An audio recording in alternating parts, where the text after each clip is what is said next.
बिस्मिल्लाहिर्रहमानिर्रहीम, अस्सलाम वालेकुम। अस्सलाम वालेकुम। अच्छा जी, इस्माइला जो है आज मुझे बता रही थी, बल्कि मुझसे पूछ रही थी कि असद अगर किसी का रिजल्ट अच्छा ना आए तो वो क्या करे। मैं कहा चलें इसी इसको लहजे हम में ना, पूछ रही थी। हाँ तो दुख इसको भरे लहजे मैंने में। कहा इस पे हम एक पॉडकास्ट बनाते हैं, इसी बहाने एक कप कॉफी भी हो जाएगी और बातचीत भी हाँ हो जी। जाएगी। यही अच्छा बात है। असद, मैं ना वैसे वाकई बड़ी दुखी होके पूछ रही थी कि बाज़ लोगों को होता है आप इतनी एफर्ट करते हैं, इतने पैसे लगाते हैं और पैसे तो दिन ब दिन बढ़ रहे हैं आइल्स बिल्कुल, टेस्ट के। बिल्कुल, बिल्कुल। अब उसके बाद होता क्या है कि कोई एक आध ऐसा मॉड्यूल होता है जो आप दोबारा भी नहीं देना चाह रहे होते, सिर्फ उसमें थोड़ी सी इम्प्रूवमेंट से आपका जो है रिजल्ट अच्छा हो सकता है, लेकिन आप वो पेपर दोबारा देना नहीं चाह रहे कि सिंगल मॉड्यूल वाला। बिल्कुल ठीक है, ठीक है, बिल्कुल ठीक उसके है। लिए क्या ऐसी वे हो सकती है जिससे हम ये इम्प्रूवमेंट ला सके? बिल्कुल ठीक है। अच्छा देखिए इस्माइला, पता है कि हमारे पास एक ऑप्शन है, इस ऑप्शन को हम कहते हैं EOR।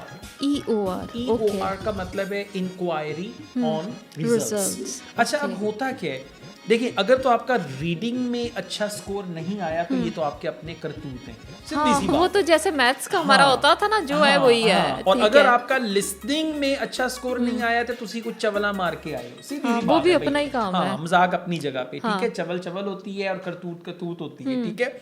लेकिन अगर आपका राइटिंग और स्पीकिंग में बैंड अच्छा नहीं आया, और दूसरा राइटिंग और स्पीकिंग के बैंड में फर्क है ज्यादा। अच्छा। हाँ, ये बड़ा इंपॉर्टेंट हाँ, पॉइंट हाँ, है हाँ। कि आपका राइटिंग में जनाब बैंड आ गया 5.5, स्पीकिंग में आ गया 6.5, या स्पीकिंग में 7, राइटिंग में 5।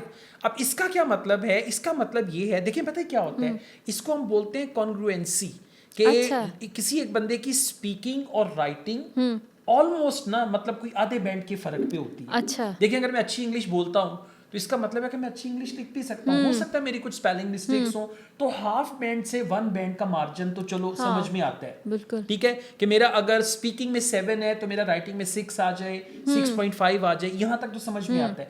अब अगर मेरा स्पीकिंग में बैंड आ गया 7 और राइटिंग में आ गया 5, 2 बैंड, अब इसमें भी है देखना आपने, ये है कि जो आपको ऐसे आया था कि आपने उस टॉपिक को लिखा। हाँ, आप कितने परसेंट श्योर हो कि हाँ, आपने बिल्कुल सही लिखा था? एग्जैक्टली, क्योंकि ना हाँ। उसमें राइटिंग में 2 चीजें होती है, एक होता है टॉपिक, एक होती है टाइप। अच्छा एक चीज और भी है मजे की, एक बच्चा था मेरा, उसने पेपर दिया, मेरा बच्चा मतलब मेरा स्टूडेंट था, ठीक है, उसने पेपर दिया तो वो उसने मुझसे पूछा सर ये कौन सा ऐसे है, मैंने कहा यार ये तो डिस्कशन ऐसे है, कहता मैं ओपिनियन लिखा हूँ, इसके बावजूद उसका 6.5 बैंड आ गया। अच्छा, हो सकता है उसने ओपिनियन ही कुछ इस हाँ, तरीके हाँ, से लिखा हो। वो बेसिकली ना पैटर्न, आपकी पैटर्न से ज्यादा ना आपकी राइटिंग देखते हैं कि इस बच्चे का राइटिंग स्टाइल कैसा है। इसी तरह मेरी एक स्टूडेंट थी, स्पीकिंग में वो क्या करती थी, वो ना 2-3 जो आपके होते हैं ना क्यू कार्ड्स में 2-3 टॉपिक्स पे बोलती थी। अच्छा। तो मैंने कहा ये 2-3 टॉपिक्स की बजाय आप एक ही टॉपिक पे बोले। जैसे टॉपिक आया describe a drink you like the most, अब वो बजाय कॉफी पे बोलने के वो क्या करेंगी, कॉफी पे भी बोलेंगी, टी पे भी बोलेंगी, जूस पे भी बोलेंगी, तीनों को 1 बाय 1। तो मैंने कहा ये स्टाइल सही नहीं, आप एक में बोले। तो कहती सर मैं ऐसे ही बोल के आई थी और मेरा 8 बैंड आया। अच्छा। ठीक है, तो ये पहले तो आप ये चेक करें कि जो जिस पैटर्न पे आपने पेपर दिया है वो ठीक है या नहीं है, फिर आपके रीडिंग और राइटिंग के बैंड में, सॉरी राइटिंग और स्पीकिंग के बैंड में फर्क है। अगर और ये कितना फर्क है? हाँ, तो उसके बाद ये ऑप्शन है जिसको हम कहते हैं EOR, इंक्वायरी ऑन रिजल्ट्स। अच्छा असद, इसके कोई चार्जेस भी हैं? हाँ, ये मजे का क्वेश्चन है। अनफॉर्चुनेटली EOR के जो चार्जेस हैं वो आपके IELTS के टेस्ट फी के तकरीबन 30% या मेरा ख्याल है हाँ 35% या 40% के करीब है। लेकिन अगर आपका रिजल्ट चेंज हो जाए तो ये पैसे वापस आ जाते हैं, और अगर आपका अच्छा। रिजल्ट चेंज ना हो अच्छा। तो पैसे भी गए, इज्जत भी गई, अच्छा, लेकिन एक शोहरत चीज भी जहन गई, में सब कुछ रखिएगा, गया। ये ना सोचिएगा हम पैसे दे रहे हैं तो हमारा बैंड बढ़ ही अच्छा जाएगा। ये बड़ा एक ना मिसकंसेप्शन पाया जाता है कि मुझे वो ना कुछ लोगों ने अप्रोच किया, कहते जी मैंने सुना है कि अगर आप उनको EOR के पैसे दे देते हैं ना, क्योंकि उनका मकसद है पैसे कमाना, रिश्वत। तो हाँ तो वो कहते हैं इसने पैसे दिए तो इसका स्पीकिंग में आधा बैंड बढ़ा दो। एक और शाहकार, वो कहते हैं साथ ना एक आप जो मिठाई का एक डब्बा भी लाएं तब ज्यादा फोकस ज्यादा करेंगे। बेहतर होगा। अच्छा एक और शाहकार था, वो मुझे कहता सर मैंने सुना है कि अगर आप IELTS के पेपर में सिर्फ अपीयर हो जाओ ना, आप बेशक कुछ भी ना लिखो, 4-5 बैंड तो वो वैसे ही दे देते हैं। हाँ, वो कहते हैं मैंने आप कहा, आए, हाँ वो जी। कहते हैं फूल भी बरसाते हैं ऊपर से कि आप आए, और Exactly. जाते हुए गिफ्ट हाँ, भी देते हाँ, हैं नाल कार भी। कि आप ये नमूना आया सा, इसको तोहफा दे के भेजो। Exactly. तोहफे को तोहफा दे के भेजो। तो ऐसी कोई बात नहीं है, they don't need your money, ठीक है। उनको एक पूरा पैटर्न है टेस्ट का जिसको वो फॉलो करते हैं, और वो उसको इंटरनेशनल टेस्ट है, और बड़ा ये सीरियस टेस्ट हाँ, है, इस तरह कोई इसमें ब्रीच जो तो नहीं कर सकता ना। बिल्कुल। तो EOR का मकसद ये है कि जी मैं अपने स्पीकिंग और राइटिंग बैंड से सेटिस्फाइड नहीं हूँ, मेरे ख्याल में बैंड स्कोर बढ़ना चाहिए, मैं दोबारा पेपर भी नहीं देना चाहता, और जब भी EOR अप्लाई करें, चारों मॉड्यूल्स पे अप्लाई करें, उसके अच्छा बाद इंतजार करें। ये मुझे ना असद एक और चीज़ जहन में आई है। आपने अभी भी कहा कि चारों मॉड्यूल्स जी, पे, जी।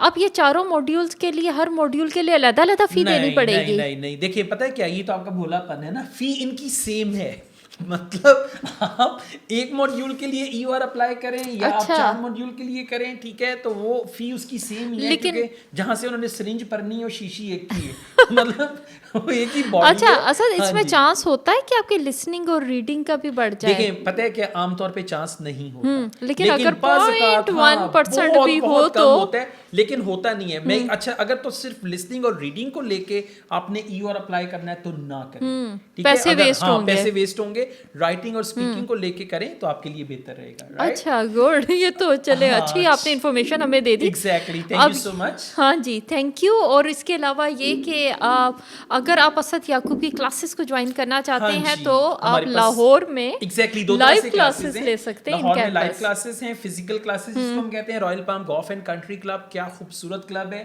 वहाँ पे क्लासेस होती हैं। और वहाँ पे एक बहुत अच्छा कैफे भी है, उस कैफे पे आप आके खा भी सकते हैं। हाँ जी, वहाँ पी भी क्लासेस नहीं सकते होती, हैं। वहाँ हाँ, सिर्फ वहाँ खा पे पी सकते हैं on पैसे दे payment के। आप कर सकते हैं सारा कुछ, एग्जैक्टली क्लियर कर दो। हाँ, इसके और अलावा online classes all over the world, कोई भी ज्वाइन करना चाहे, आइल्स का टेस्ट बुक हम कर देते हैं आपके बिहाफ पे पाकिस्तान में, ठीक है। राइटिंग करेक्शन सर्विस है, और उसके अलावा पीटी की क्लासेस भी हम लोग देते हैं, माशाल्लाह से काफ़ी वसीम हाँ नेटवर्क जी, है हाँ हमारा जी। इन सारी और इसके चीज़ों का। अलावा ये कि जब टेस्ट आप लोगों का नज़दीक हो तो हमने स्पेशल स्टडी प्लान्स बनाए Exactly, होते हैं। exactly. बल्कि आप अभी भी हमसे स्टडी प्लान्स ले सकते हैं। बिल्कुल ले सकते हैं, हाँ वो जी। एग्जैक्ट हमने स्टडी प्लान बनाए होते हैं, उस टेस्ट को फोकस में ध्यान में रखते हुए। लेकिन ये बता दूं कि उस स्टडी प्लान में वो नहीं मिलेगा जो टेस्ट में आएगा, ये मैं पहले बता दूं। क्योंकि मैसेज आते हैं कि क्योंकि इस वो टेस्ट की पेपर आ रहा है, प्रिडिक्शन वो दे हमें दें। उनको लगता है कि हमने पेपर लीक करवा ली है, हाँ जी। और वो हम स्टडी प्लान में डाल के दे रहे हैं। हम भाई ऐसा काम है। नहीं हम करते हैं, हम दो कहते हैं नंबर मेहनत बंदे करो नहीं और हैं। रिजल्ट हाँ, लो। बिल्कुल हाँ ऐसे जी। ही है।